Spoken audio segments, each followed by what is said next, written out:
வணக்கம். நாச்சியார் கோவில் கல்கருடன் வரலாறு மற்றும் சிறப்பு. சிற்பியின் தவறு. ஒரு சிற்பி ஆகம முறைப்படி கருடன் சிலை ஒன்றை செதுக்கி அதன் சிறகுகளை செதுக்கி முடித்த போது அது உயிர் பெற்று பறக்க முயன்றது. அப்போது அசரீரி வாக்குப்படி கருடனின் உடலில் மீது 9 இடங்களில் 9 நவநாகங்கள் சிற்பி செதுக்கியவுடன் கருடன் அசையாமல் கல்லாக நின்றது. அதிசய நிகழ்வு.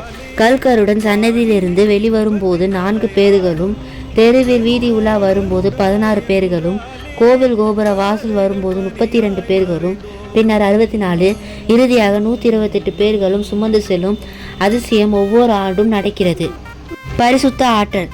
இத்தலத்தில் அருள்பாலிக்கும் கல்கருடன் மிகவும் சக்தி வாய்ந்தவர். இவர் மேல் 9 நாகங்கள், ஆதிசேஷன், வாசுகி, தக்ஷகன், கார்கோடகன், பத்மன், மகாபத்மன், சங்கபாலன், குலிகன், மகாசேஷன் காணப்படுகின்றன. இவரை வழிபட ராககேது தோஷங்கள் விலகும்.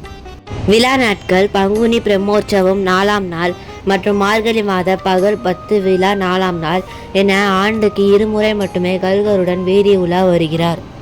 இந்த கருடன் சேவை மிகவும் பிரசித்தி பெற்றது. கல்கருடன் வீதி உலா வரும்போது கருடன் உடலில் வேர்வை துளிகள் தோன்றுவதாக பக்தர்கள் நம்பப்படுகின்றனர். நன்றி, வணக்கம்.